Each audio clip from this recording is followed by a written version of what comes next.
Andy at Philmar nagbahagi ng update sa bahay nila sa Siargao. Nagpatayo nga ulit sila ng isang bahay katabi ng tinitirhan nila dito. At katulad din ito ng design ng lumang bahay nila. Gawa rin sa kahoy at nipa ang bubong. Ito na nga ang magiging official house nila na kumpleto na may kwarto, living room, kitchen and dining area. Kumpara nga sa tinitirhan nila na nasa labas ang kitchen.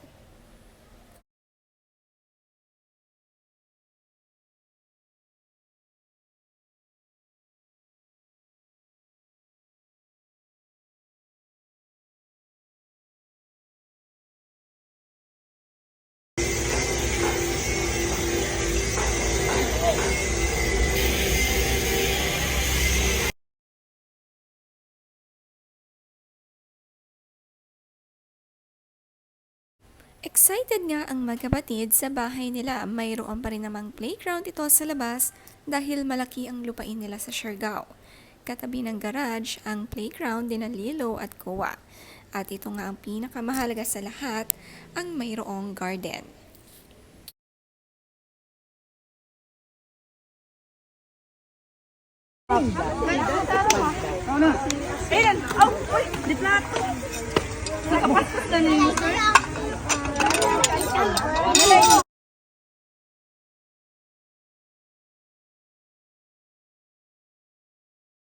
Nakakatuwa naman ang kainan bonding nila na tinuturing pamilya nina Andy at Philmar sa isla. Nakapila ng maayos sa mga kakain at kanya-kanyang kuha. Si Koa nakayakap sa mami habang nakapila ito. At si Lilo naman waiting na sa food.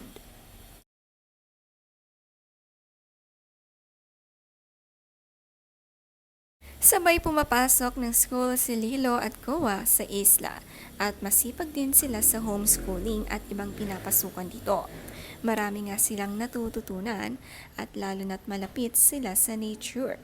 Sa caption ni Andy, "Path becomes an adventure when you choose to enjoy it. Wildflower picking on the way to co-op with their matching bag."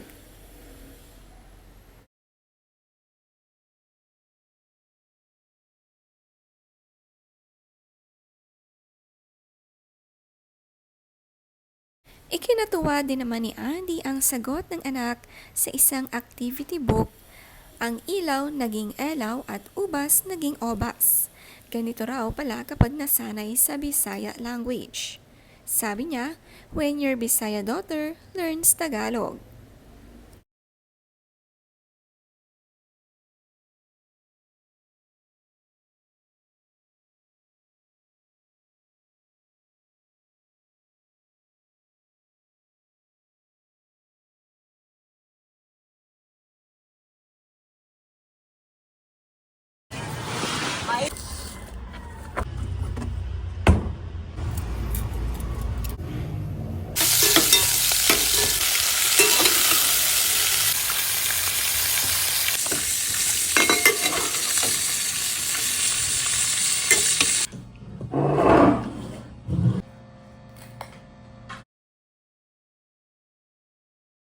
Si Andy madalas din magluto ng gulay at isda. Ito daw ang madalas ang ulam nila, ang piritong isda at adobong sitaw. Paborito nga niya ito at ng kanyang mga anak. Sanay nga magluto si Andy.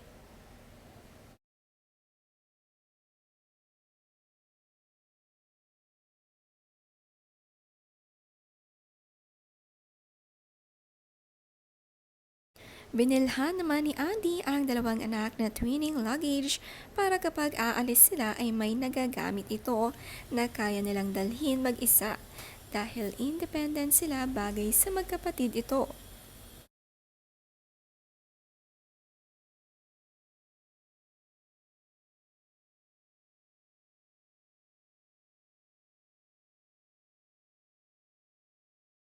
Makikitang excited sina Lelo at Koa mag-empake ng damit at mga gamit. Ready na ready sa kanilang next vacation.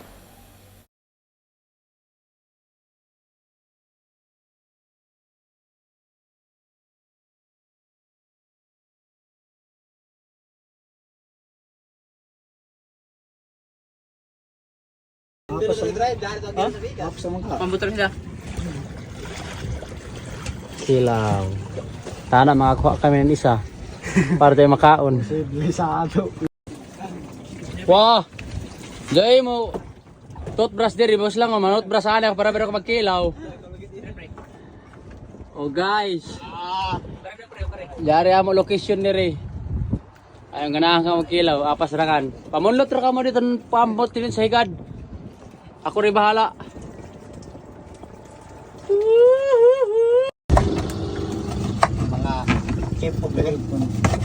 Tunrakan kamo kuno.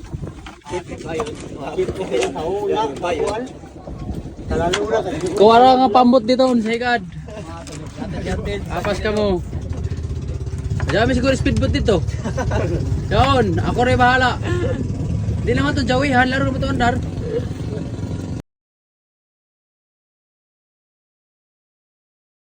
Madalas naman si Philmar kasama ang mga kabarkada na nanghuhuli ng fresh na isda sa gitna ng dagat at sa kagagawing kinilaw.